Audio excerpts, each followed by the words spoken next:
నమస్తే. మీ కృష్ణమాచార్య జ్యోతిషాలయం కిషోర్ బాబు. ముందుగా యూట్యూబ్ ప్రేక్షకులందరికీ కూడా నమస్కారాలు.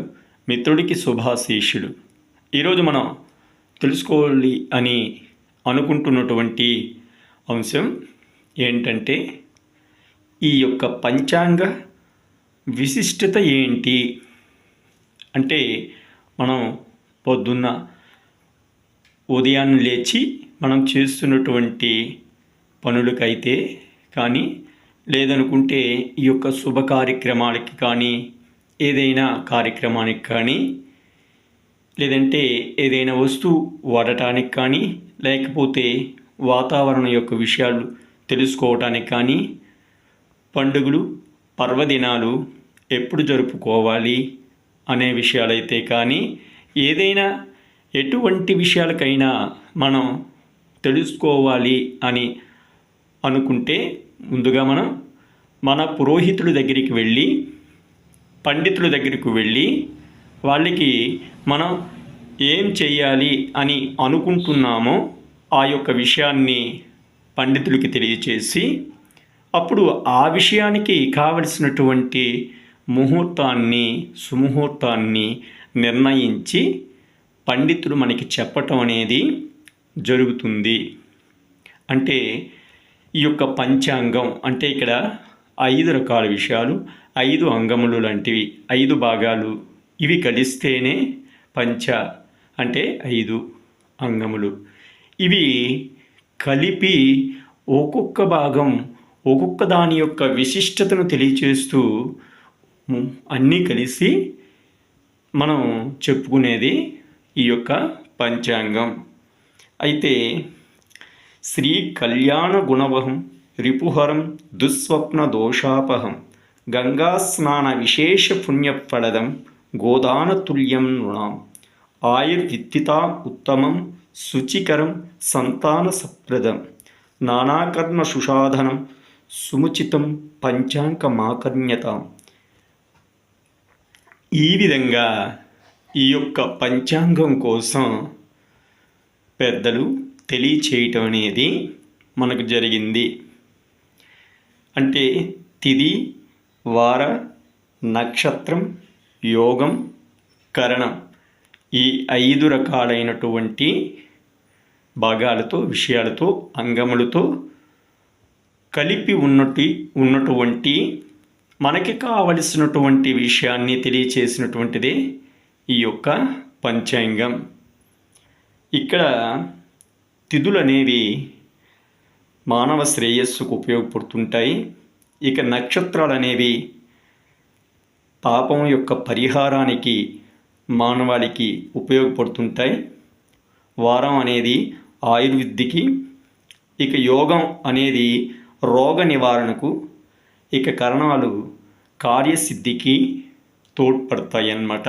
ఇప్పుడు నేను చెప్పింది తిథి, వార, నక్షత్ర, యోగం, కరణం అనేవి 5. ఈ 5 కూడా కలిపి మనకి పంచాంగం అనేది మానవాళికి ఈ విధంగా అన్ని వివరాల్ని తెలియచేస్తుందన్నమాట. తిథులంటే ఇవి మనకి మానవ శ్రేయస్సును, ఈ యొక్క వారాలనేవి ఆయుర్వృద్ధిని, నక్షత్రాలు అనేవి పాప పరిహారాన్ని, అలాగే యోగాలు అనేవి ఈ యొక్క రోగ నివారణను, ఇక కరణాలు అనేవి కార్యసిద్ధిని మనకి కలుగు చేస్తాయన్నమాట. వీటన్నిటినీ కలిగి ఉన్నటువంటిది మనకి ఈ యొక్క పంచాంగం. ఈ యొక్క పంచాంగ శ్రవణం వలన అందరికీ మంచి అనేది, శుభం అనేది చేకూరుతుందన్నమాట. అందుకే మనం ఉగాది రోజు చక్కగా పండితులు కూర్చొని మనకు ఈ యొక్క పంచాంగ శ్రవణం అనేది చేస్తూ ఉంటారు.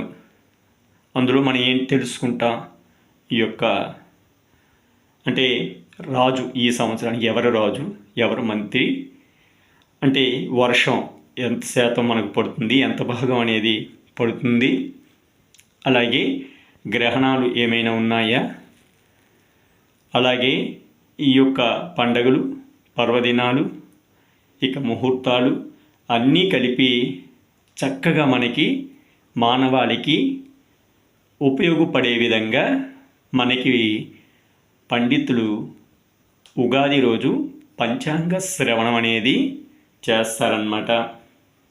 ఈ యొక్క పంచాంగ శ్రవణం వలన దుస్వప్నాల వలన కలిగే ఏదైనా కీడుంటే అది తొలగుతుంది. చక్కగా మనం పండితులు చేస్తున్నటువంటి పంచాంగ శ్రవణాన్ని విని అడిగి మనకు కావలసినటువంటి విషయాల్ని అడిగి తెలుసుకోవటం అనేది మంచిది. అలాగే శత్రువుడి బాధ కూడా మనకి తొలగుతుంది. ఈ యొక్క గంగా స్నానం అంటే ఈ యొక్క గంగా నదిలో స్నానం చేసినంత పుణ్యం, గోదానం చేసినటువంటి పుణ్యం కలిగి ఆయుష్ వృద్ధి అనేది మనకి కలుగుతుంది. ఆయుష్ వృద్ధి అనేది చెందుతుంది. చక్కగా ఉంటుంది. అన్ని శుభాలను కూడా మనకి ఈ యొక్క పంచాంగ శ్రవణం అనేది చేస్తుందన్నమాట. అలాగే ఈ యొక్క పంచాంగం అనేక కర్మలు చేయటానికి ఒక మంచి మానవాళికి సాధనంగా మనం చెప్పుకోవాలి. పంచాంగం అనేది చక్కగా అన్ని విషయాల్ని మనకి కావలసినంత వరకు మనకి పంచాంగం అనేది తెలియచేస్తుందన్నమాట. ఇది మిత్రులారా పంచాంగం యొక్క విశిష్టత. మీకు ఈ పంచాంగం కోసం ఇంకా ఏదైనా తెలుసుకోవాలి అని అనుకుంటే చక్కగా కామెంట్లో ఆ విషయాల్ని తెలియచేయండి. అలాగే 12వ తేదీ వస్తున్నటువంటి ఈ యొక్క దసరా పూజా విషయాలు అనేవి మీకు తదుపరి వీడియోలో తెలియచేయటం అనేది జరుగుతుంది. ఎటువంటి సందేహాలున్నా చక్కగా కామెంట్లో తెలియచేయండి. అలాగే సబ్స్క్రైబ్ చేయనటువంటి మిత్రులు ఎవరైనా ఉంటే సబ్స్క్రైబ్ చేసి మన ఛానల్కు చక్కగా సహకారాన్ని అందిస్తారని ఆశిస్తున్నా. నమస్తే. లోకా సమస్తా సుఖినో భవంతు. ఓం శాంతి శాంతి శాంతి. నమస్తే. మీ కిషోర్ బాబు.